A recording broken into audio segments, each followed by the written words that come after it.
Hello, everybody. Welcome to Ohio State Primetime Live here at Ohio State at the Boys College Football. I'm your host, Garrison Gaddy, as always, on a Monday at 8 p.m.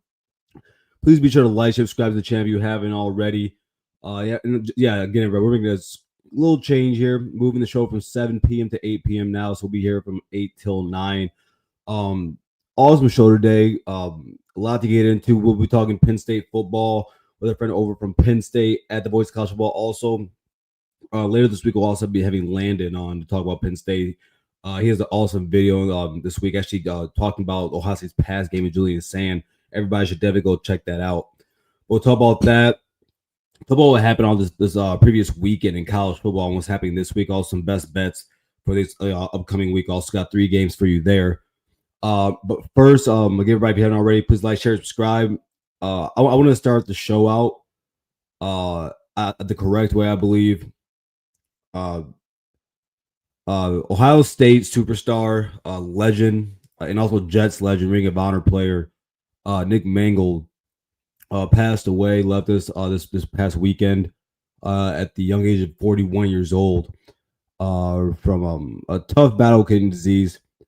And I mean, if you guys remember, if you're on social media, just recently last week, about he had put out a tweet. Everybody basically know that he was seeking help, and if anyone could, just get in touch with him. And sadly, wasn't enough time. So first, I just want to say I hope and pray nothing but peace and comfort around his wife, his children, his close friends and family, ex teammates, anyone that loved him, anyone that cherished him, anyone that he was close with. Most definitely doing pray for peace, so comfort over them. In death, I like to celebrate life.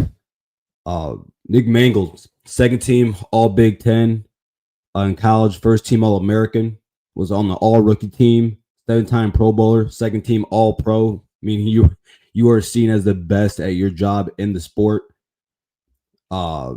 National champion, and talk about some of the guys that loved him. I mean, I listened to saw AJ Hawk and his comments on Nick. That was awesome, telling a cool story about him. Also Rex Ryan.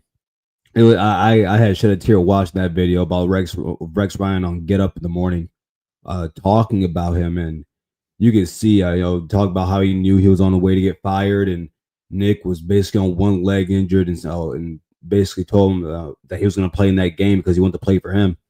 You see how much that hurt him, and it's sad. It's sad, but again, I want to celebrate his life. For me personally, if you guys don't know about me, I'll give you guys I'll make a quick story about me, but it involves Nick Mangold. The year before I started playing football, like I was honestly, I didn't want to, didn't care to, wanted to, but basically it's a little bit too scared to get out there. And then the next season was, there was a freshman running back named Maurice Claret who ended up coming to Ohio State, and that's when I loved him as a kid, and I still do today. One of my favorite players ever and people ever. And so then, as that season's going on, my first year playing football and watching that 2002 team, Nick Mangold was on the players on that team, and that team, what they did that season, and winning the Big Ten, going undefeated, beating my Miami team. That was what sparked my love of not just Ohio State football, but football in general, which led me to basically dedicate a large part of my life to it as a young man. Nick Mangold being part of that team, that's something that's etched in my heart, something that's special to me. And again, Nick Mangold passes away at the young age of 41 years old. Again, for anyone that loved him, family, friends, his children, everyone, keep them in your prayers. And again, to Nick Mangold, thank you, man. You were awesome. You were awesome to watch play football. I'm glad that you were a Buckeye. So yeah, that's all for that right there. Yeah, sad stuff, man. Sad stuff. Quick shout out to some of the people here visiting right now on the show. Danbury Sports Highlights. Happy Monday. Hello, everyone. As always, he says every Monday, glad to see you here, Dan. I hope everything is going well with you. No, Jam, I love this hat. I love PBR. I like Paps, man. What do you want me to do? By the way, Jam, I'll DM you later. Funny Paps joke. It's a PBR joke. I'll DM it to you. It's hilarious. Yeah, man. Rest in peace, Nick. Yeah, man. And it's crazy, man, because just last week he sent out that tweet on X, or the post on X, and yeah, sad, man. Thank you, David, only for coming in. He says Mangold was a beast. Yeah, he was, bro. That guy, he's one of the single greatest Ohio State players ever, to come through the Banks of Deal and Tangi. I forgot the writer's name, but I saw this actually this morning, and they say he was like the modern day LaCharles Bentley for Ohio State. I mean, he is revered, and as you guys all know, in Columbus, and also in the pros around the New York Jets organization. Shout out to Don B for joining in here tonight. He also says rest in peace, Nick Mangold, for sure, man. And the hat doesn't suck. The hat is just as good as the beer is. But yeah, man, again, rest in peace, Nick Mangold. And before we continue, everybody, quick message here from the voice of college football and Mark Rogers. College football is even more exciting when you've got some action on the line, and the games are even better when you're cashing in. And the voice of college football is the place to be to get the greatest value. Start with my picks. 75% against the money line, 58% against the spread, and I've got a 40-plus year track record. 11-0 in the college football playoff for me last year against the money line, 8-3 against the spread. And I'm just the warm-up act. Steve Merrill of Wager Talk is our ace in the hole, show stopper. 7 years with the voice of college football, over 30 years in the industry. Steve gives us analysis on all the big games, but you can't miss Steve's weekly under-the-radar pick. 28-12 against the spread the last 3 years. You also get picks from some of our top analysts here at the Voice of College Football, including Corey Bratta, Matt Zemek, and Steve Dace. Check out those numbers. Become a YouTube or Patreon member for just $99 per month. Go to the main channel on YouTube, click join, and then select the betting tier. Do the same thing on Patreon. Make 2025 a winner now. It's a sad day when you have people like Don B and Jam disrespecting good American beer. Can't believe you guys probably don't even like what do you guys like? What kind of beer? That's what I want to know for everybody in the chat. If you like beer, what kind do you drink? And if I see anyone say like Milwaukee's best, we got problems. But all right, man. Here's the second topic here. Want to do a little quick recap of last week about what happened around the greater landscape of college football surrounding Ohio State. Shout out to Clay Mike. And if you guys want to catch him every Wednesday at the world famous Buckeye show, every Wednesday at 7:30. But last week, Texas A&M, they took Brian Kelly to the woodshed last week, and 49-25 was subsequently got Brian Kelly fired. Me personally, being a BK fan, I've always sworn by him. A huge Grand Valley State guy, so I grew up in the old days of BK being over there in Allendale, Michigan, creating the greatest Division II D2 program in history. So it sucks, but you can't do that. You can't lose games like that. For 4 years, you didn't win the SEC and I mean it's and LSU it's honestly the best job out there right now. Of course you got Florida out there, Penn State. Just came out. Marcus Freeman turned down the Penn State and Florida job. So that job, man, I can't wait to see who takes that, because and there's some people are talking about Dan Lanning taking that job, but I couldn't see that. There's LSU can't pay them Dan Lanning enough for him to leave a place like Oregon. That's not going to happen. Vanderbilt beats Missouri 17-10. Washington, they beat number 23 Illinois 42-25, and once again Washington isn't ranked. And then of course the Wolverines up in Ann Arbor beat Michigan State 31-20.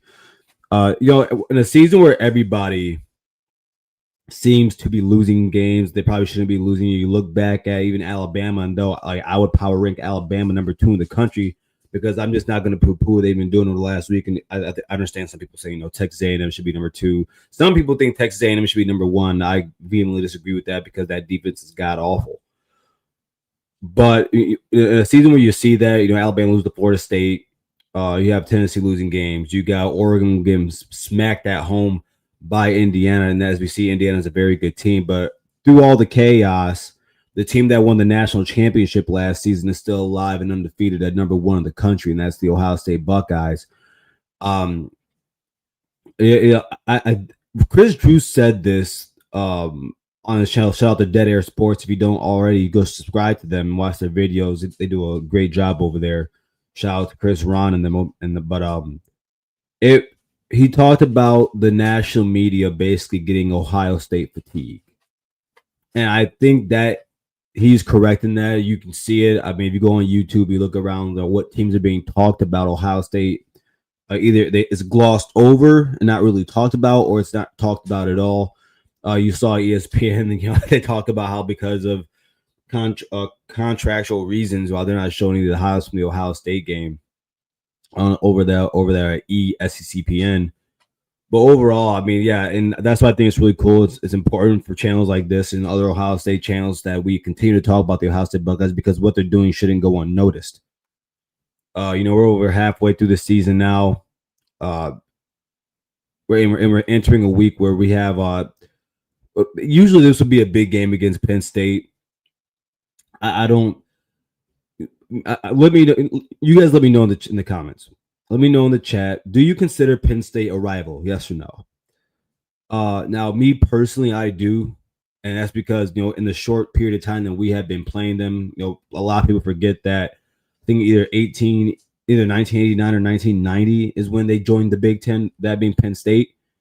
So it hasn't been a long time, but there have been some awesome games between the two programs. There have been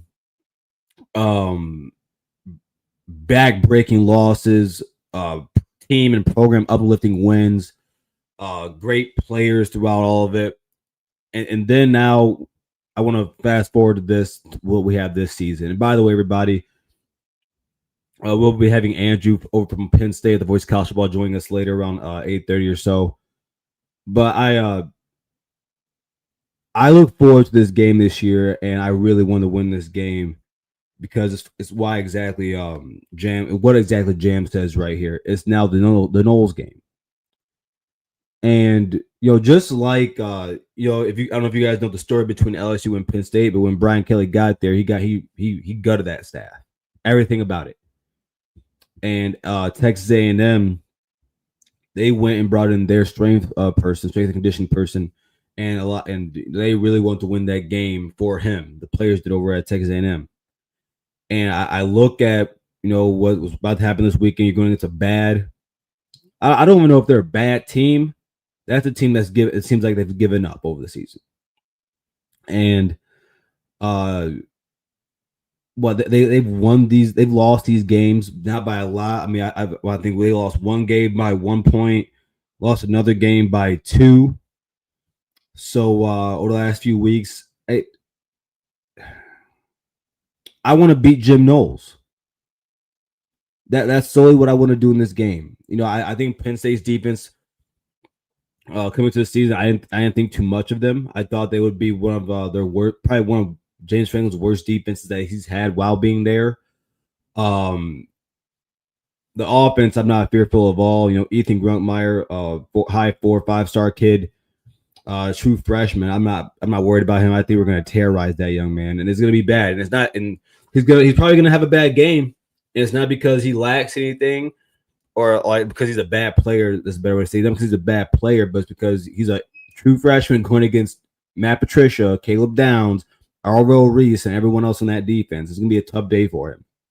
They're going to have to live through their running backs in this game, try and get some quick passes off, get the ball to their tight ends, what their offense is usually predicated on. But man, I want to hang 40 points on this Penn State team. I want to embarrass Jim Knowles. I continue to bring this up. It bugs me Like what was Peter Griffin say? Grinds my gears. That it came out that he was trying to negotiate for a new contract during a playoff run while you're trying to win a national championship off the back of losing to your biggest rival. And I think that there's guys on this team that are looking forward to playing Jim Knowles, specifically on the defense. Even though the defensive side will not go out there while he's out there, I'm pretty sure, like, it's very clear that a lot of these guys that weren't close to him. He was there for the job. He was there for the gig, which is understandable because it's still Ohio State. But he's not like Matt Patricia, where he's ingratiating himself, or he ingratiating himself with the players and with the program and with the alumni and with the fan base. You know, Matt Patricia is he hasn't even been here for a full season yet, and Matt Patricia is beloved to no end by Buckeye Nation. And it's an awesome thing to see. And so with that being said, I look forward to playing Penn State. I do see them as a rival, and I can't wait to put them in the ground. And I think we're going to. It could be pretty competitive in the first half, but I think in the second half, that game could get out of hand. We'll talk more in depth about it here later in the show. Real quick before we continue, everybody, shout out to Daniel Henry for being in here. See my guy Don B asked this question. And Doreen, thank you for being here also, my friend. Don B says, Garrison, real question. Do you think that OSU's schedule will handicap them in the college football playoff? The national media is buzzing, man. Yeah. Shout out to the guys over at Crane & Co. I heard them say this, and they were talking about Texas A&M and Ohio State, where they go 12-0. They were talking about just Texas A&M be ranked number 1 over Ohio State. And I can understand the conversation because of who they have played. They said basically Ohio State would need Texas to win, basically damn near win out and finish the season strong. I think that one thing that did get missed though in that conversation, which I'm surprised by having a Cone on the show, who's a ex-Wolverine quarterback, is that if the Wolverines show up to that game 9-2 with a chance to go to the college football playoff if they beat the Buckeyes, I think differently of it. I truly would think differently of it, because for Texas A&M, you're talking Notre Dame. They had that win at Texas. Getting that helps the argument for them to be number 1 in the country. Me personally, I wouldn't care if Ohio State's number 2, if Ohio State's number 3, and if Ohio State's number 4. I will be completely fine with that. Yeah, and Doreen, I just saw they're in YT jail. Oh man, well shout out to Zach and Chris over there, man. It's hard being the top boys. That's messed up, man. You two putting them back on. But okay, they're on X and Twitch. All right, perfect. But man, that's crazy, man. They're out here taking away people's mics. Wow. But yeah, man, that's that. But again, we'll talk more about Penn State later. But yeah, Don, it wouldn't bug me 1 second if Ohio State wasn't number 1 in the country. I'm fully confident in what I see in this team. I think if you're a Buckeye fan, you should be. Of course, we've talked a lot about the run game, and to my surprise, I saw this stat earlier, and I'll tell you guys what it is. I'm gonna try and find while I talk about it. But the Ohio State Buckeyes offensive line is top 10 in the country when it comes to the amount of yardage gained before our running backs make contact. It was around I want to say 1.38 yards per game. And that shot, well, I wasn't really shocked by that. This is a better way to say it. I'm not shocked by that, but it confirms something that I think some Buckeye fans have seen all along, and that whether it be other Buckeye fans or even rival fans, that they didn't catch on to. And what that is that the Ohio State running backs have it's a skill set problem, and it's a youth problem. The offensive line is opening the holes from there. Now, that's not to say that right side of the line with Tegra, who shouldn't be starting over Josh Padilla, in my opinion. I think Padilla has been playing better to date in the small amount of reps that he's had. But that right side of the line It's not playing well at all. I wouldn't even call it average. It's playing below a standard that we've made. And I think it's in terms of just complete skill, it's been lacking. And Philip Daniels, at least he has like some nastiness to him. Um, like I'm not like in the pass game he could be better, but in the run game, like I like the way he gets out there and puts his nose in the thick of it. But you can look at Tegra and you tell it's just it's his body movement, it's his lack of athletic. He has no like he lacks in side to side lateral quickness. He misses going upfield like when he's pulling or he's in zone blocking and Tegra's supposed to move up the field. And again, later this week, we're bringing somebody on who could talk more about better for this and who went over the film for you guys. But it's amazing to me how he doesn't have the wherewithal or the athletic ability to get to that second level to the linebackers. And that's exactly what has been ailing Ohio State's run game, part of it. I've talked about this plenty of times now. Ohio State in Big Ten play doesn't have one run play over 20 yards. That's disgusting. That's a terrible stat to have. You can't lack explosive ability with the run game. You got to have that. If you want to win a national championship, you got to have that. And it's not that the running game hasn't been serviceable. On average, they're around 5 yards to carry, all combined. The lowest is about 4.95 out of C.J. Donaldson. So it's not that the guys can't, like they're not getting yards and that they're not situationally doing well, but they need to get more 15, 20, 25 to 30-yard runs. They have to start doing that. It's not that you need to do it every single play, but you got to give me at least 2 of those a game. We got to get 2 of those a game because of what it can do for the rest of the offense and the heights that it could take this offense and more importantly this team this season. So I really need to take a look at that. Next, I want to talk about the AP poll. Again, I'm not the biggest fan of the AP poll. I think the voters don't watch enough of the games. I think that they see highlights, they see the win-loss column, and then they go off of that and off of a pre-made biases they might have had preseason, and they go off of that, and then they go and make their bring their votes and just based off of those things. And I think it's terrible. I think it's wrong. I think that it holds the sport back, and at least the knowledge of the sport back, because then you're basically showing that you don't really care and that you're just trying to get rid of something because you got to do it, and somehow you got the vote. And you probably don't deserve it, but that's what you do with it. A lot of people, I saw Ohio State as low as number 4 in the country, which is insane. But Ohio State in the AP poll, 54 first place votes. Indiana came in second with 11. Texas A&M with 1.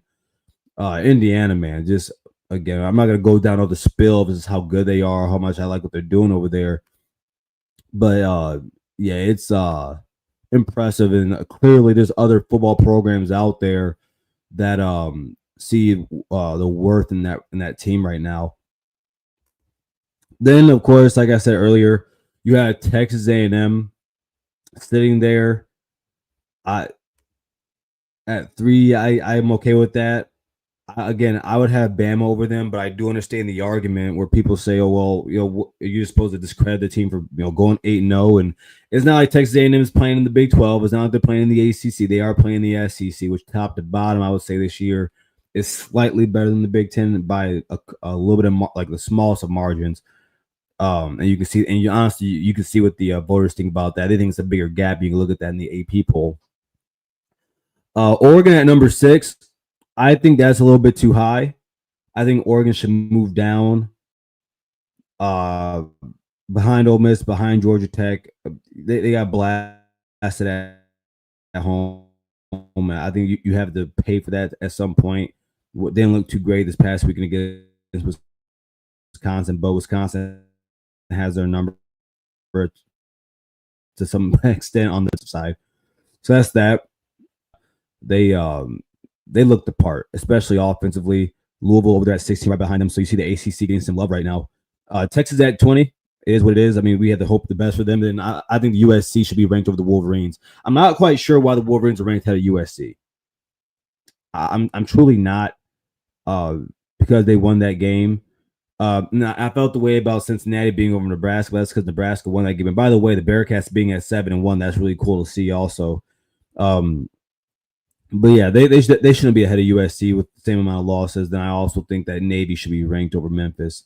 But that's just my opinion. I mean, shout out to the midshipmen over at Navy and Super Force, hoorah. But yeah, that's the AP poll this week. I'm not sure. Like, what do you guys think? Do you guys think anybody should have moved down? Do you think some people are too high? Yeah, and I'm not sure right now what's going on with my wife right now. We've had some shaky weather over here over the last few days over here in my city. It's tough right now. So I'm sorry to tell you, bro. I'm sorry to I don't know what I can say to you there. But shout out to Aaron. Hey, what's going on, my man? Signetti has a different squad this season. He does. I think they have a top 5 quarterback in the country. They have a top 5 to 10 wide receiver unit. Yeah, Aaron, bro. I like PBR, and I do like netted backs. I do like trucker hats. I like hats in general, but that's just me. But I mean, look at their wide receiver unit. Definitely top 10 in the country. Elijah Surratt is probably one of the top 5, the top 10 wide receivers in the country. One of the best run games in college football, averaging 230 rushing yards a game. I think it's number 2 in the Big Ten, behind Oregon right now, who their run game is outstanding. It's beautiful, honestly. It's tough, it's strong, it's quick, it's great. And then their defensive line, I think Indiana has the top 5 defensive line in the country. So yeah, Aaron, you're right. What Signetti has done with that team and with the talent of that team in just 1 year is quite outstanding. Like no one can take that away from him.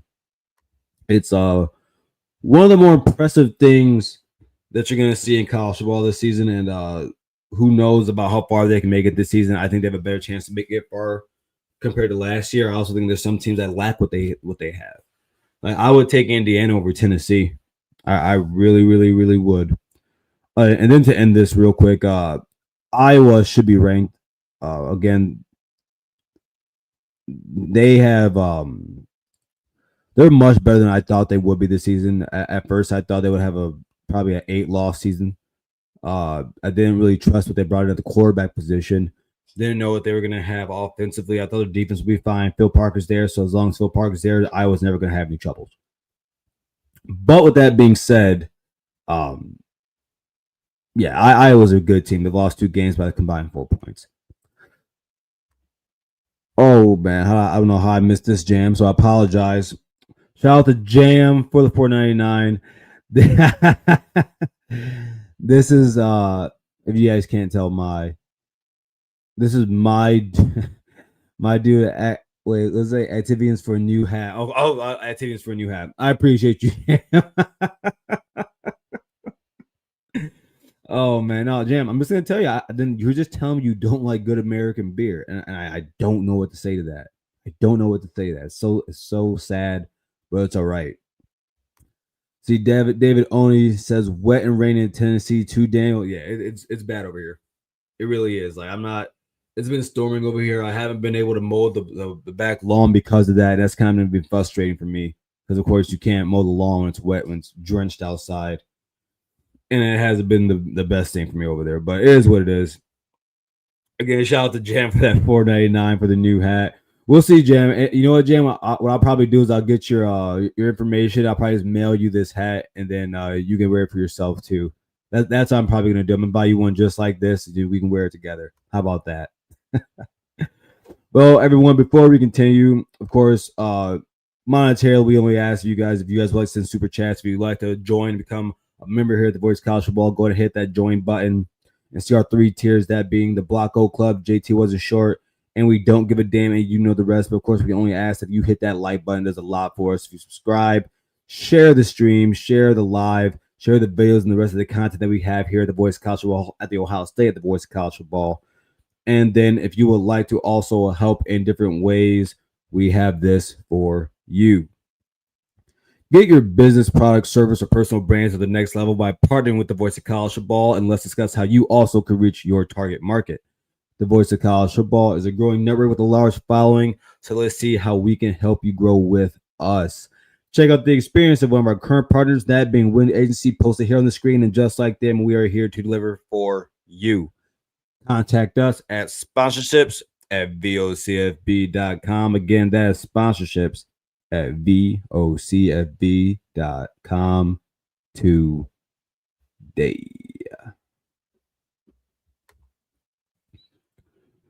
All right, everybody. Well, I'm glad that our special guest is here now. Andrew over from Penn State, the voice of college football. Andrew, how are you doing, my guy? Good, Garrison. How are you? I'm good, man. I got a message from Jackson last week. He said, "Hey, would you want him on?" I said, "Oh my gosh, for sure." So I was happy, man. He sent me your information. I'm glad that you got back to me promptly, man. First, I want to ask you this, and I know it's a ginger question. It's still early. What was your immediate reaction? I would say after the third loss, and in which James Franklin leaves.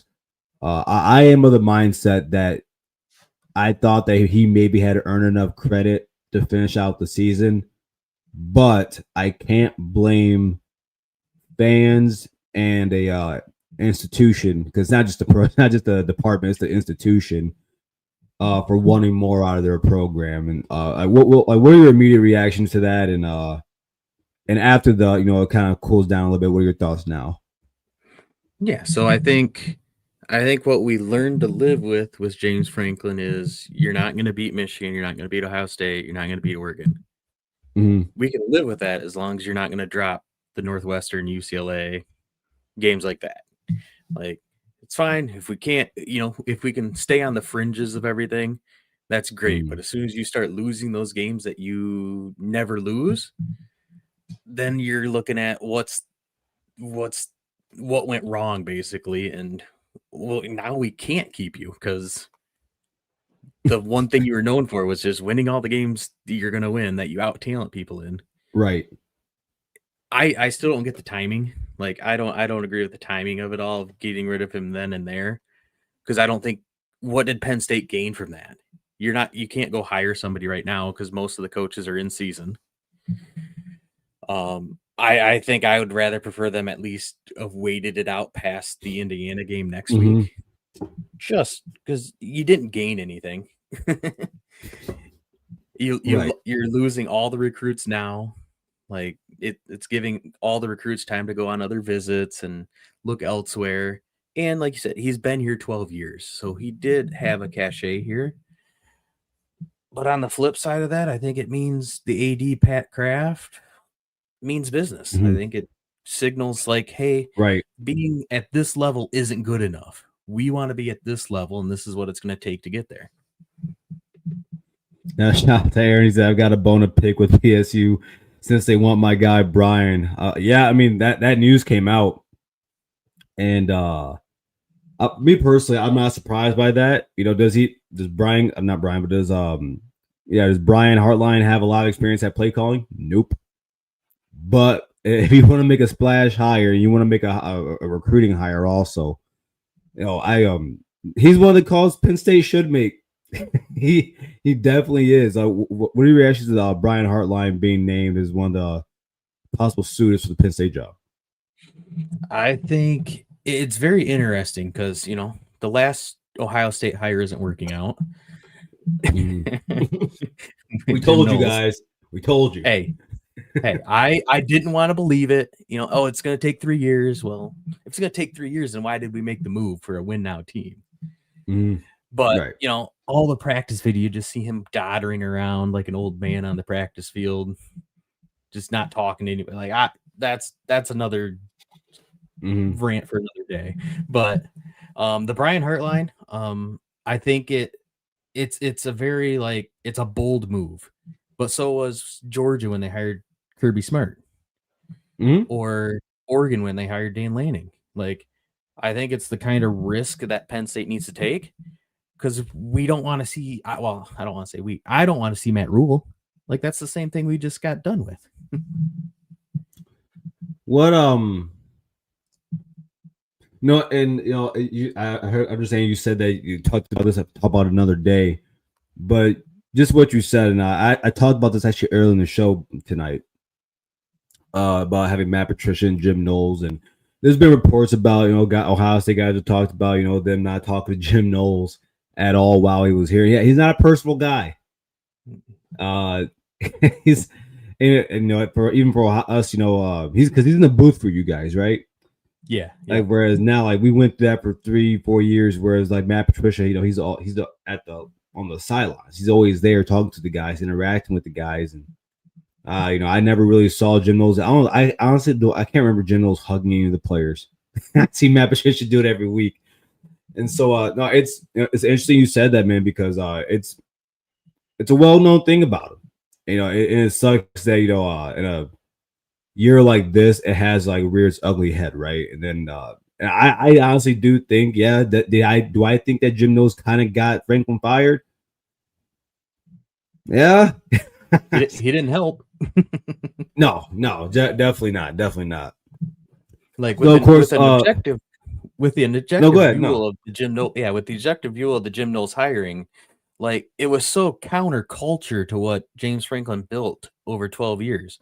Like it's always been, it's always family environment with James Franklin and Penn State in general, even before Franklin. It's always been a family culture where, the coaches will ride or die with all their players. And Jim Knowles is just kind of like an outsider who stayed on the outside. Like I don't feel like you said, he didn't get involved with Ohio State's players. Like he's not building any relationships with the Penn State players either. Right. And it's just so counterculture to what I feel like James Franklin just made the hire to make the hire instead of and paid the money. What's actually best for our team. Right.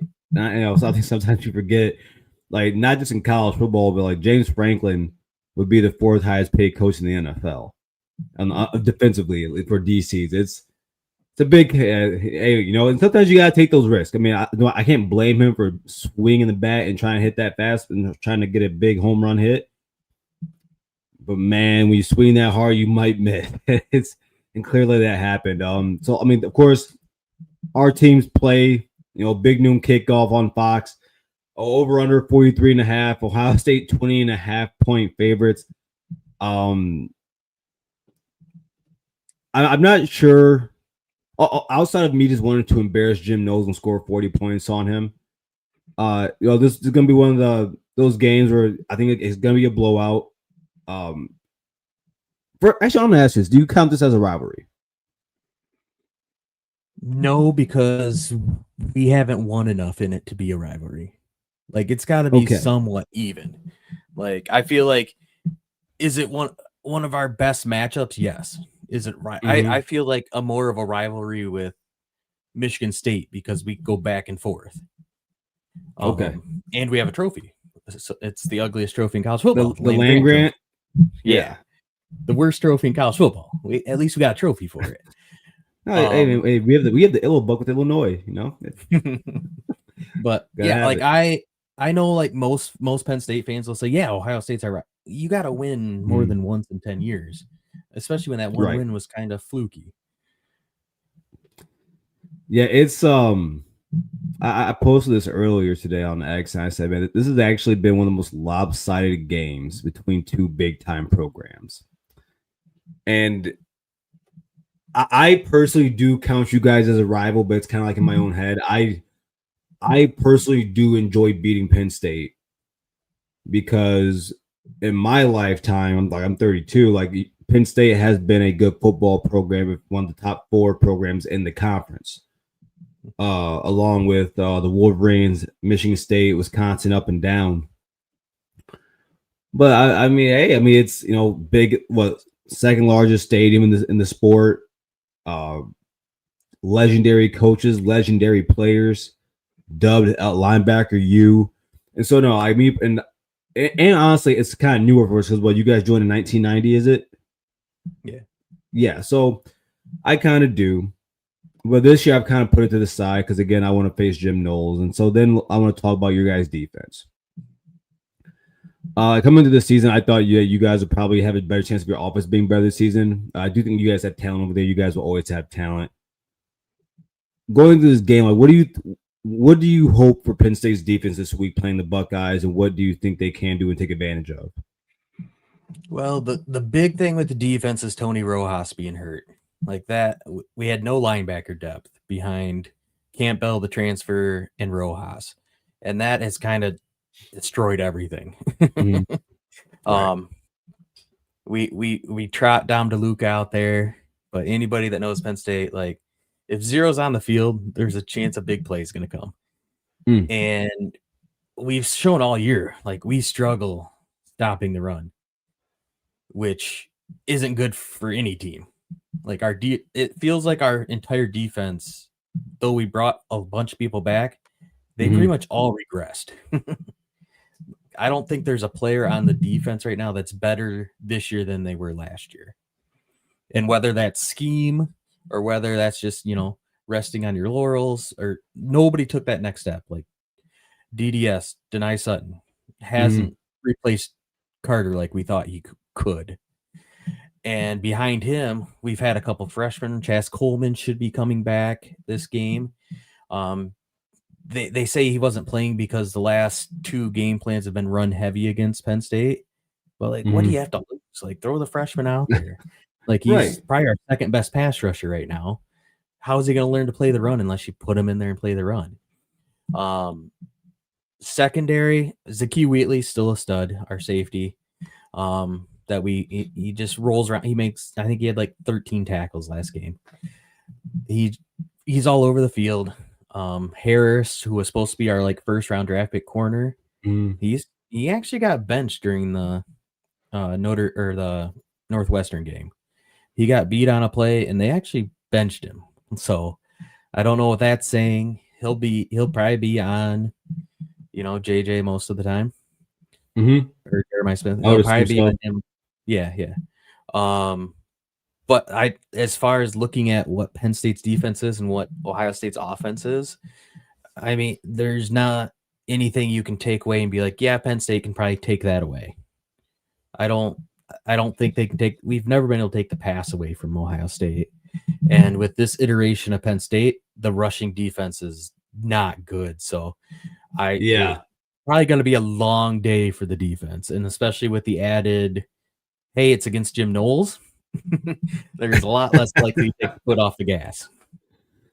Now, I'm looking at here, 145 in pass, 158 on the run. Wow. What I think is really funny is that, for Ohio State, the run game has gone down every single week. Some of it's situational, but I mean, every single week so far in Big Ten play, our rush yards per game go down. It's been that way. We haven't had a run over 20 yards yet, 20 plus yards yet this Big Ten season. So I think it's really interesting because something has to give. Either Ohio State's offense is going to finally pick up throughout the run game. This would be the week to finally, get some type of traction there. The question is, this is going to be one of the better secondaries we see all season. One of the better pass rushes we see all season. One of the more athletic defenses we're going to see all season. You guys, that's what you have every single season. Jim Knowles, that scheme he runs, and I don't think your players are getting worse. I don't think that's what it is. It's the scheme. Yeah, it's very big on break. I seen one player. He said like based on emotion that the offense runs, they could switch to like 12 different plays on defense. I'm like, this is college, man. In your first year on what was supposed to be a national contending defense, right? And these guys are out here just thinking. No, it's amazing because for me, if you're gonna have a defense like that, you should probably be on the field more. You probably shouldn't be up on the booth, so you can see it with your eyes right there. You can verbally go talk to the players while the game is going on. You don't have to call down from the booth. Someone's got to run, grab the player. It's much easier to do that from the field. I do want to see. I think it's getting noticed by coaches now that you can't just double team Jeremiah and think that Ohio State's not going to take advantage of you leaving Cardinal Tate 1-on-1. What do you think you guys' biggest plans? Like, of course, you can't bracket two receivers. You can't do that. So, what do you expect your team to do for that? I think it'll be they're going to play a lot. They've been playing a lot of zone. I don't know if that was something that Knowles did last year with Ohio State, but Penn State's always been a man defense. Like we used to play man probably 80% of the time. And shout out to David right here. How much cover zero is that jackass calling for PSU? He hasn't called that much of it for us. Like we've been sitting back playing in zone and just letting teams kind of like bend don't break is what we've been playing this year. And it's broken a few more times than you'd like. As far as like slowing down the passing game, the athletes are there to do it. I just don't know if they comprehend the scheme enough to do it, basically, because every position on Penn State's defense is overthinking and not just playing football. They're not flying around like they had in the past.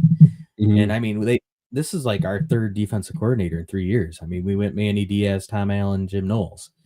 So I don't think it's necessarily like, hey, the players can't learn this. It's just something that's so complicated that it doesn't make sense for this defense. There's something I'm looking up right now, Andy, and if I can find it, I think it'll blow your mind unless you've ever seen it. Have you ever seen the stats of Jim Knowles' defense versus top ranked offenses? Yeah. It's that's where I'm really interested. Like, I think this week is where I think Ohio State's offense I want them to show us that you guys can be that juggernaut offense. If there's any time to make it happen, it's got to be against the team that can't stop the run. So it's a chance for you to show your worth as some running backs, and then also, I mean, I believe our pass game should be fine. We can go out there and sling the ball around. I've seen crazier things happening against Penn State. No, they haven't. You guys haven't beat us in a very long time. Ryan Day undefeated, of course. And there's that block kick still haunts me. But next, man, I want to ask you about your offense. Now, there's a lot to talk about there. Ethan Grunkmeyer, very talented freshman. He's a true freshman, correct?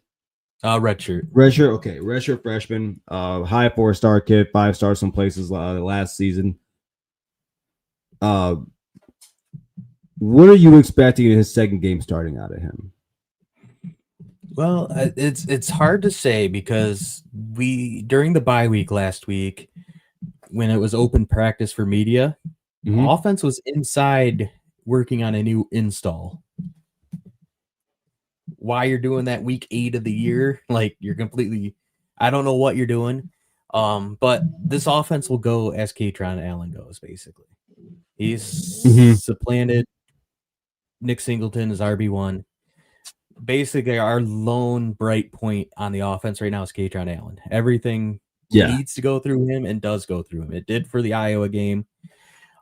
With Grunkmeyer, though, I mean, the kid's fearless. Like, he's gonna sling it. He doesn't seem to have any like of those like, man, I'm not gonna throw it there. That's too dangerous. Like, he's gonna sling it, which is a good thing, because that's how you're gonna make plays. One of the big things to look out for, though, is I think of those 3 transfer receivers we brought in, Ross Hudson and Pena. They've had 90% of our wide receiver snaps. You're gonna see the freshmen come in this game. You're gonna see Tyzier Denmark and you're gonna see Kobe Howard. They're gonna try to infuse this offense with some playmaking ability, and those are our best bets to do that. How they do it, I don't know. Are we gonna do bubble screens and slant? We're gonna try to get them the ball in space, which hasn't happened all year, and we haven't played Tyzier Denmark or Kobe Howard. They're both freshmen, but they've been super explosive in practice. So that's the hope, kind of, is getting Katron, Nick Singleton, and these two freshmen out in space, and probably Ross, because Pena and Hudson are not big play receivers this year so far. And then with Grunk and going against Ohio State's defense, it's going to be the best defense they see all year. And it's on the road, and Grunkmeyer's second career start.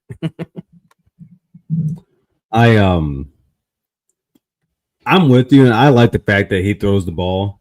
Hey, look, man, we see the way the season's going.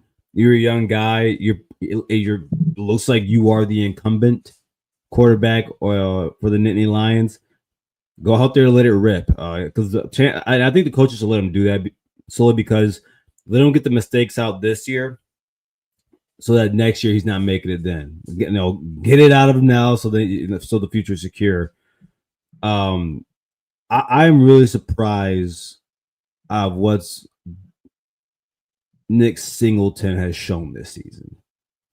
Most people will tell you he's a more talented running back skill set wise of him and Katron Allen. And I didn't really realize this until today when I was doing some research. Nick Singleton 3.6 yards per carry. And what's even crazier about that is because he's a big play back. Like that's what he is. I call him a Timu Saquon Barkley. That's how I see him. But I mean, Katron Allen though, you gotta love what you get out of a running back like him. I think it would be a good test for Ohio State's defense going against a guy that has no problem with putting his helmet into your chest, and he won't stop running the ball. I could honestly see him get the ball 25 times in this game, and I would begrudge the Penn State coaching staff for doing so. Yeah, I think the only way we keep this close is, playing the boring game management, clock management game where you're running the play clock down to under 10 every time, and you're essentially going 3, 4, 5 yards at a time. You're trying to play the perfect game of football where, hey, Katron, go get us 3, 4 yards, hit a little bubble screen or something for 3, 4 more. That's what it's going to take to keep this game close. I'm not even saying for Penn State to win because that's not even on the table at this point. You're dealing with 20-year-olds. You don't think it's on the table? You don't think it's on the table? No. Maybe if it was at Penn State, just because you get the juice from the crowd. But this team has no juice right now. Like there's no juice to it right now, and it sucks to say, but the only way they keep this close, if it stays close, it's because they're going 3, 4 yards, 12 play drives, and the running game gets going. We don't have unless Tyzier Denmark and Kobe Howard are some revelations. If those two freshmen get going, then it's another indictment on the James Franklin. But they have to find some explosives. We can't be, I don't know the stats, but we can't be looking anywhere close to being in the top half of explosive plays on offense this year. No. No, like some of the metrics I see over on X, I'm like, dog, gone Penn State. Your offense is back there, man.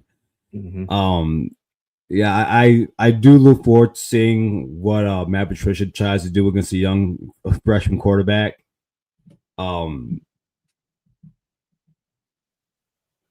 I do wonder.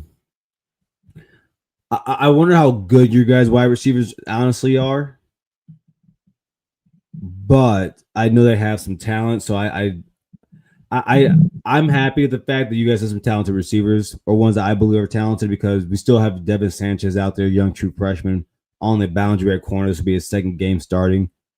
So I do want to see what he looks like. That's something I really want to focus on.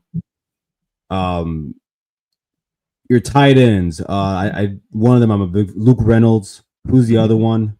We got Khalil Dinkins, Luke Reynolds, and Andrew Rapp for our 3 tight ends, all of which have been disappointing according to preseason hype. I thought Luke Reynolds was going to be the best. I thought he'd probably be the third best tight end in the Big Ten. I thought he would at least. Yeah, I mean, I don't know why we haven't run more of the Tyler Warren stuff. just because Tyler Warren gone doesn't mean your tight ends are gone. Yeah, like that's Tyler Warren, man. It is. He's helping one of my fantasy teams out. I know he's a different guy, but some of the same concepts have to work with another tight end. But we've completely cut the tight end out of the game plan, it seems like. It's just we don't. The only thing we do well is hand the ball off to Katron Allen. It works though. it does work more times than not. But where everybody, go ahead. What were you saying? But to go 80 yards, it doesn't work so well if that's your. If that's no. If he has to go 80 yards, I know we can get him from behind. If it was Nick Singleton, I think different, and that's one thing I'm honestly scared about. I mean, when you have, I try to play the percentages. It's hard for me to believe that Nick Singleton can continue on such a bad streak like this with the offensive line that he has. And like that's what's more shocking to me. I saw a stat earlier today. Ohio State was in there, Penn State was in there also. It was like the top 10 teams or top 10 offensive lines in terms of the push they get and how many yards running backs run until they get touched by somebody. And Penn State was in there. So I'm like, okay, well, it's not the O-line. Actually, I was talking to college football with Sam about it. He texted said it's not the O-line over at Penn State. It's definitely the running backs. And also I think that you guys have kind of one of the things that I've kind of been on Drew Aller's side about is I say, when you don't have one of the best wide receiver units and everybody knows it, everybody knows that you want to run the ball, they can stock the box. Well, chances are, man, your offense ain't going to look that great. There's a high percentage that happen. Of course, the Wolverines go through that like the last couple of years here now. Before we get to like a score prediction, everybody, you can go ahead and check out our friends over at Novig.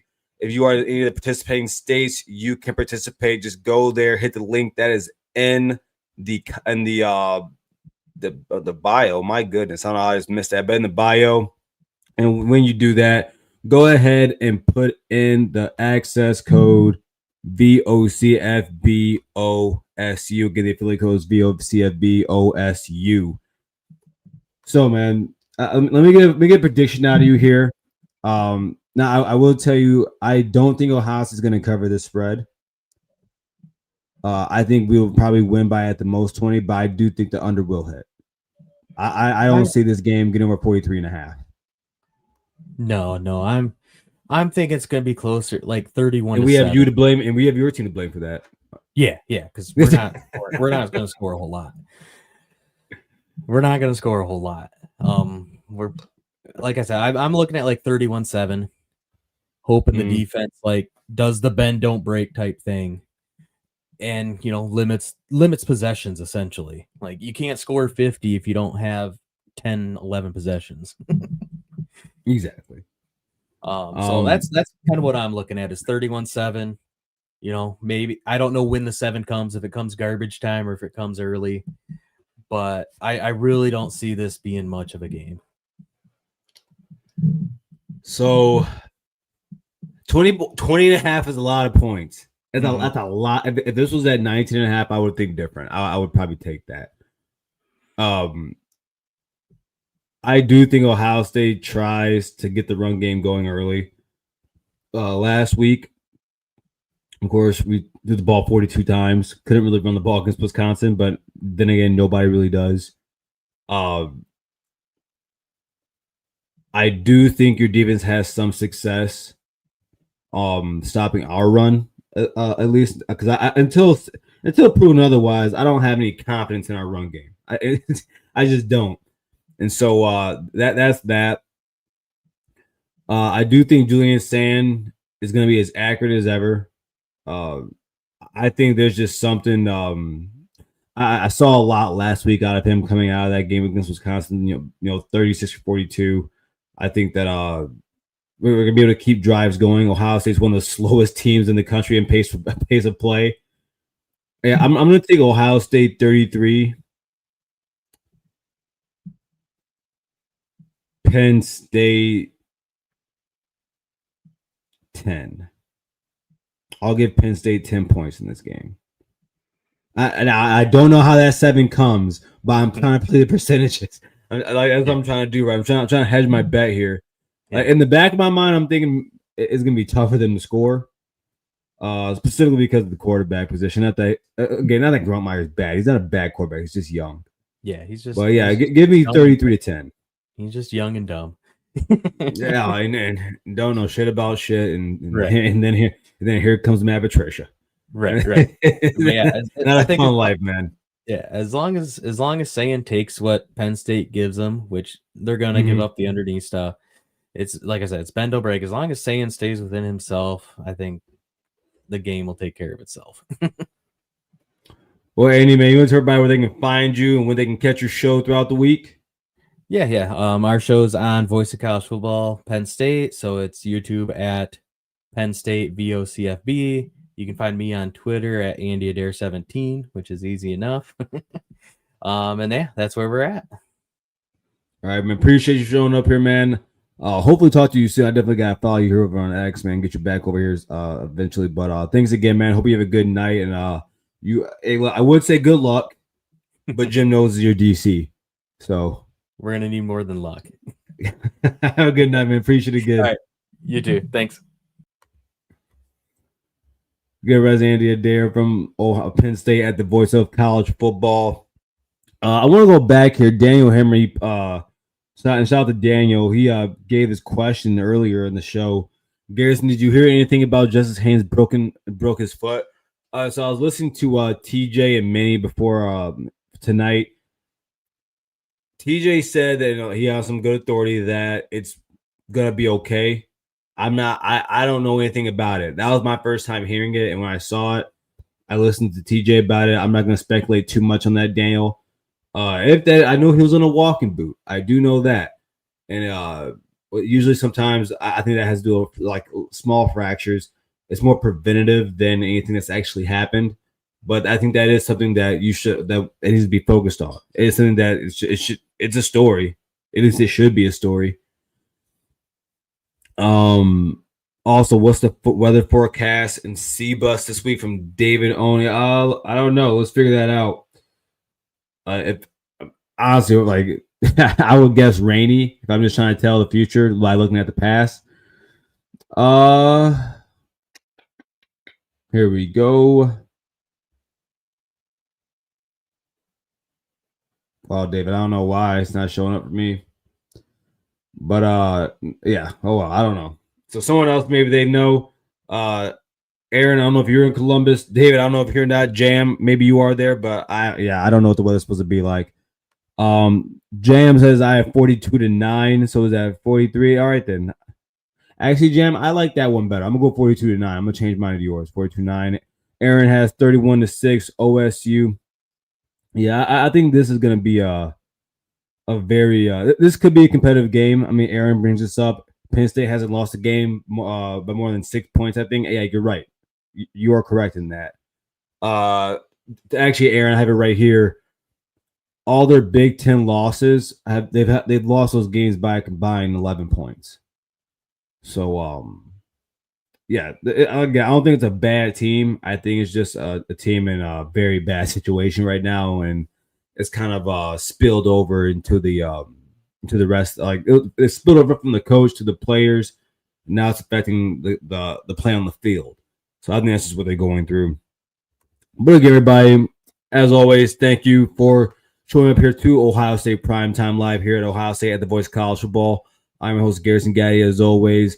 Catch me on Thursday for the call-in show, which again is always going to be your guys' show for you to come in, leave comments, ask questions, call in, and give anything you want to talk about regarding Ohio State football or the rest of the college football landscape. Don't forget to like, share, and subscribe to the channel. If you like what we do here, please go ahead and become a member if you'd like to contribute that way.